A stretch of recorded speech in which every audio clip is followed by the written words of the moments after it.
semuanya, Assalamualaikum warahmatullahi wabarakatuh.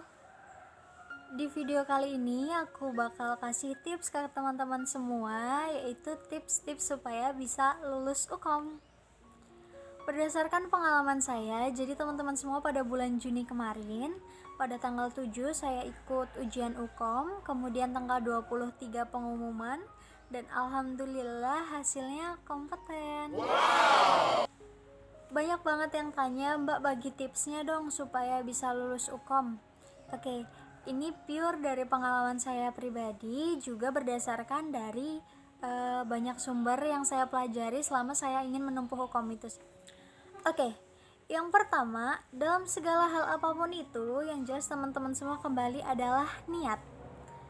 Nah, teman-teman semua harus yakin dulu nih, niat banget pokoknya, harus benar-benar apa ya, pokoknya wajib banget teman-teman itu yakin bahwa teman-teman itu pasti bisa lulus ya.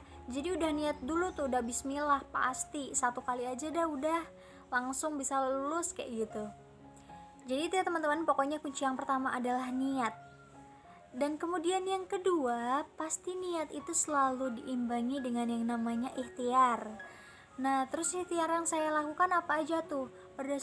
Berdasarkan pengalaman saya pribadi, itu adalah ikut beberapa tryout, dan teman-teman semua di sini nggak usah bingung, tapi Mbak, tryout kan berbayar segala macam. Enggak, banyak juga kok tryout gratis yang mungkin harus lulus UKOM dulu baru wisuda kayak gitu. Pengeluaran tuh pasti banyak banget di semester akhir gitu.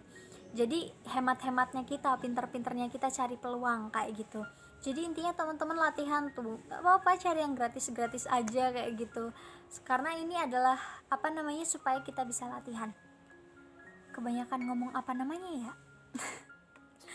Oke, lanjut dari soal-soal itu nih, kita udah latihan, kita udah belajar, dan biasanya semisal ada bimbel ini dan bimbel yang satunya, biasanya itu mereka memiliki karakteristik yang berbeda. Sebenarnya soal-soalnya tuh hampir-hampir sama kayak gitu, soal UKOM tuh hampir-hampir sama, dan intinya kita cari aja perbedaannya kayak gini, cara menemukannya kayak gini kayak gitu. Dan sekarang pun di YouTube udah banyak banget YouTube yang memang membahas soal UKOM maupun CPNS dan lain-lainnya kayak gitu. Jadi teman-teman semua sebenarnya kalau mau belajar itu peluangnya besar banget, karena emang banyak banget sumber yang bahkan kita bisa akses secara gratis kayak gitu. Aku pribadi itu, aku hitung-hitung aku ikut UKOM, tryout UKOM itu 3 kali teman-teman, dan alhamdulillah tuntas semua. Jadi saya kayak perhatiin kira-kira di soal mana sih ngejebaknya, di soal mana sih perbedaan-perbedaan yang terlalu miripnya kayak gitu. Jadi intinya teman-teman semua banyak latihan ya, kuncinya adalah banyak latihan. Bisa itu juga selain dari tryout, teman-teman juga mungkin beli buku UKOM gitu ya. UKOM, kalau untuk kemarin saya juga latihan dari beberapa buku kayak gitu untuk persiapan UKOM. Jadi selain dari tryout juga baca soal-soal, ngerjain soal-soal, kita pastiin di mana kita suka kejebaknya, kita suka salahnya di mana, atau di mana kita belum bisa bedain kayak gitu. Nah, terus teman-teman semua jangan lupa untuk belajar. Jadi biasanya kan memang UKOM itu ada kisi-kisinya ya teman-teman semua, ada kisi-kisinya kayak apa aja sih sebenarnya yang dipelajari, tapi memang itu materinya banyak. Istilahnya semua pelajaran yang kita dapat di kampus itu bakal keluar kayak gitu. Nah, jadi teman-teman semua silahkanlah mulai belajar mencari tahu. Selain latihan soal juga belajar juga pengertian untuk membedakan macem-macem mungkin istilah-istilah medis yang kita masih asing, atau juga istilah-istilah yang kita jarang temui sekalipun di lahan kayak gitu. Jadi kita lebih banyak belajar sih, lebih banyak cari pengetahuan juga kayak gitu.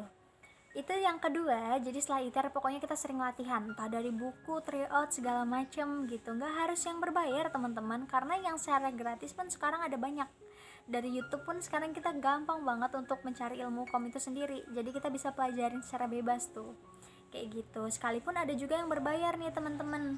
Buat teman-teman yang mau secara intens privat, pengen banget gitu di privat, ya semoga gitu. Ada juga banyak bimbel-bimbel yang berbayar kayak gitu, dan insya Allah itu juga menopang supaya teman-teman makin yakin. Tapi kalau berdasarkan pengalaman saya, alhamdulillah saya ikut beberapa latihan tuh tadi, jadi tryout yang gratis, kemudian juga saya baca-baca soal kayak gitu dari buku-buku, dan juga pendampingan dari kampus. Nah, ini teman-teman semua, biasanya dari setiap kampus pasti akan melakukan pendampingan ke murid-muridnya kayak gitu, ke mahasiswanya, untuk mengerjakan soal, mengenali macam soal dan sebagainya kayak gitu. Terus kemudian yang ketiga yaitu adalah setelah kita ikhtiar, jangan lupa untuk berdoa. Ya teman-teman semua, berdoa itu wajib banget. Mau kita udah usaha seberat apapun, mau kita udah usaha seusaha apapun, kalau tanpa doa itu istilahnya kalau saya sendiri tuh belum maksimal, belum adem gitu ya.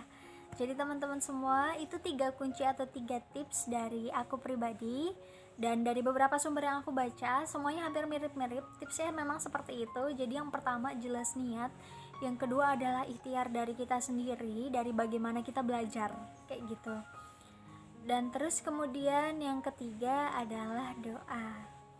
Ada beberapa tips lagi gimana cara manage saat ujian itu sendiri, karena emang paham lah teman-teman, dalam waktu 180 menit 180 soal kita harus benar-benar manage. Nah itu nanti di next video ya, biar nggak kepanjangan. Mungkin itu aja tips-tips yang bisa aku sampaikan, semoga bermanfaat buat teman-teman semua. Jangan lupa terus berusaha, jangan lupa terus semangat, semoga teman-teman semua bisa lulus UKOM. Itu aja yang bisa aku sampaikan, semoga bermanfaat buat teman-teman semua. Sekian, wassalamualaikum warahmatullahi wabarakatuh.